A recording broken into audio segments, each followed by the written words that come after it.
क्या आपको कभी ऐसा महसूस हुआ है कि आपकी जिंदगी में जोश और उत्साह की कमी हो गई है? आप कोई भी काम शुरू तो करते हैं, लेकिन कुछ ही समय में ऊब जाते हैं। क्या आप सुबह जल्दी उठने की कोशिश करते हैं, लेकिन बिस्तर ही आपका सबसे बड़ा दुश्मन बन जाता है? अगर ऐसा है तो ये कहानी आपके लिए है। आज हम आपको एक ऐसे युवक की कहानी सुनाने जा रहे हैं जो बचपन से ही आलसी था। उसका मन किसी भी काम में नहीं लगता था।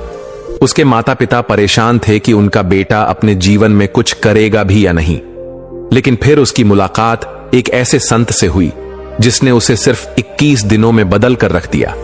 तो चलिए शुरू करते हैं आलस्य से जागरूकता तक का यह प्रेरणादायक सफर।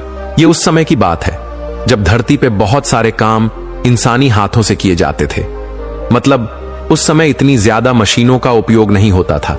इंसान खुद मेहनत करता था और अनाज पैदा करता था।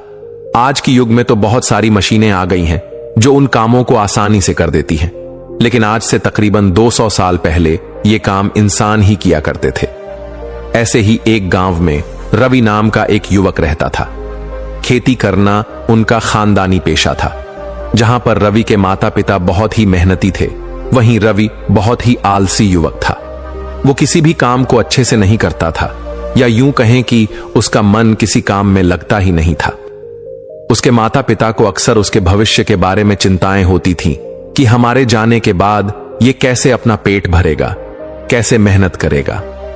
उसको खूब डांट फटकार लगाने के बाद भी उसमें कोई अंतर नहीं आ रहा था। दिन ब दिन स्थिति और ज्यादा चिंताजनक होती चली गई। अब रवि दिन में भी सोता रहता था और सुबह भी बहुत देर से उठता था। एक दिन मोहन के पिता को पता चला कि गांव में एक बहुत भिक्षु आया हुआ है और वो मानव शरीर के बारे में बहुत गहरे विषयों पर चर्चा करता है और उसको ठीक करने के लिए बहुत अच्छी औषधियों भी लेकर आया है। फिर क्या था, रवि के पिता रवि को लेकर उस बौद्ध भिक्षु के पास पहुंच जाते हैं। वहां पर पहुंचकर वो बौद्ध भिक्षु को प्रणाम करता है और कहता है कि हे महात्मा, ये मेरा 20 वर्षीय पुत्र रवि है। मैंने सुना है कि आप शरीर संबंधी इलाज करते हैं। मेरे बेटे की कोई रोग तो नहीं है, लेकिन पता नहीं फिर भी क्यों वो बीमारों की तरह रहता है। किसी भी काम में उसका मन नहीं लगता और उसे बहुत जल्दी थकावट हो जाती है। कृपया करके मुझे बताइए कि अगर ये कोई रोग है तो मैं इसका क्या इलाज करूं। ये सुनकर वो बौद्ध भिक्षु उस युवक की नाड़ी की जांच करते हैं और उसके बाद उसके पिता से कहते हैं कि इस बच्चे को तो कोई भी रोग नहीं है, इसे केवल इसके आलस्य ने जकड़ा हुआ है। इसके बाद वो रवि से पूछते हैं कि तुम सुबह कितने बजे उठते हो। ये सुनकर रवि के पिता बीच में ही बोल उठते हैं कि महाशय, ये तो सुबह सूरज उगने के बाद तक सोता रहता है। उसके बाद वो बौद्ध भिक्षु पूछता है कि इतनी देर से उठने का कारण क्या है? क्या ये रात में देर से सोता है? इसका उत्तर देते हुए रवि के पिता कहते हैं कि ये रात में देर तक पढ़ाई करता रहता है और इसी वजह से ये सुबह जल्दी नहीं उठ पाता। ये सुनकर वो बौद्ध भिक्षु कहता है कि यही तो कारण है, यही तो जड़ है। मैं तुम्हें इसके लिए कुछ औषधियों नहीं दे सकता, लेकिन जो मैं कहता हूं, अगर वो तुम 21 दिन तक अनुसरण करो तो रवि तुम्हारा जीवन जोश और उत्साह से भर जाएगा। हर काम में तुम्हारा मन लगेगा और तुम किसी भी काम को बहुत गहरे तरीके से कर पाओगे। इसके लिए तुम्हें सुबह की 5 आदतें अपनानी होंगी। आदतें अपनाना बहुत आसान होता है। शुरुआत में 1-2 दिन तकलीफ हो सकती है, लेकिन उसके बाद तुम्हें उसी में मजा आने लगता है।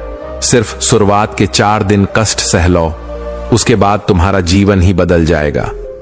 सुबह की उस 5 अनमोल आदतों की व्याख्या करते हुए उस बौद्ध भिक्षु ने कहा कि सुबह उठते ही सबसे पहले अपने आप के प्रति धन्यवाद व्यक्त करो। उस परम पिता परमेश्वर का धन्यवाद दो, क्योंकि उन्हीं ने इस प्रकृति के द्वारा तुम्हें इस शरीर का अनमोल तोहफा दिया है। हर इंसान को स्वस्थ शरीर तोहफे में नहीं मिलता। अगर तुम बाहर की दुनिया में देखो, तुम्हें कितने ही विकलांग और कुरूप नजर आएंगे। इसीलिए हमारी सांसें अनमोल तोहफा होती है। पता नहीं कौन सी सांस कब अधूरी छूट जाए।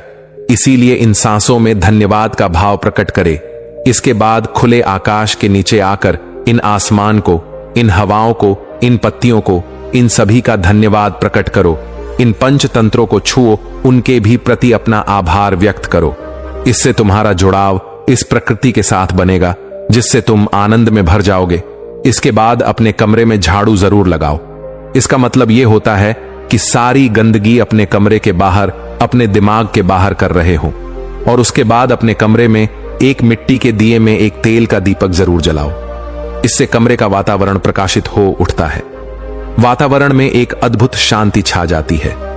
इस दौरान उस दीपक के सामने बैठकर आप अपने शरीर को छुओ, अपने बाल, अपने कान, अपनी आंखें, अपना मुंह जिससे हम मीठी वाणी बोलें, अपने कान जिससे हम शुभ वचन सुन सकें। इन सारे अंगों को छू छू कर उनके प्रति प्रेम का भाव अपने अंदर प्रकट करें। उसके बाद वहीं पर बैठकर अपनी आंखें बंद करके कोई भी ध्यान जो आप लगाते हैं उस ध्यान को पूरा करें। ध्यान करने से आपका दिमाग स्पष्ट होता है। आप पूरे दिन में जो भी काम करने वाले हैं आप उसके प्रति स्पष्ट निर्णय ले सकते हैं। ध्यान आपका मार्गदर्शन है, वह आपको सही मार्ग दिखलाता है। इसीलिए ध्यान करना बहुत ही आवश्यक होता है और इसके बाद हमारा पूरा दिन आनंद और तनाव मुक्त रहेगा। जब आप ये सारे काम पूरे कर लें तो एकांत में बैठकर एक कागज और एक कलम लेकर पूरे दिन की सूची तैयार करें कि आज के दिन में क्या क्या करने वाले हैं, और आप जो भी काम करने वाले हैं उसमें से किसी एक काम में किसी एक जरूरतमंद आदमी के बिना लालच के मदद करने की संभावना जरूर बनाना। अगर आप दिन में कोई एक काम भी ऐसा कर लेते हैं जो आपके लाभ और हानि से परे होता है तो आपको एक अद्भुत आनंद प्राप्त होता है। आपको लगता है कि मैंने आज का दिन कुछ अलग तरीके से जिया, किसी जरूरतमंद की निष्पक्ष भाव से मदद कर दी। इससे अच्छी बात और क्या हो सकती है। और जब आप ये विधि भी पूरी कर लें तो कोई भी प्रेरणादायक गीत जरूर गाएं अपनी आवाज में। आवाज चाहे बेसुरी हो या बैठी हो, लेकिन भाव सच्चा होना चाहिए, भाव प्रेरणादायक होना चाहिए, भाव संवेदनशील होना चाहिए। और जब आप ऐसा गीत गुनगुनाते हैं तो आप जोश और उत्साह से भर जाते हैं। पूरे दिन में काम करने के लिए यह गीत आपको ऊर्जा देगा। और ये सब करने के बाद आखिर में स्नान करके अपने ललाट के बीच एक चंदन का तिलक अवश्य करें। इससे आपका आज्ञा चक्र शीतल रहेगा। शीतलता आपके पूरे मस्तिष्क में फैल जाएगी और आप बहुत ही शीतल और आनंद का अनुभव कर पाएंगे। इतनी छोटी छोटी सी कला होती है जीवन जीने की।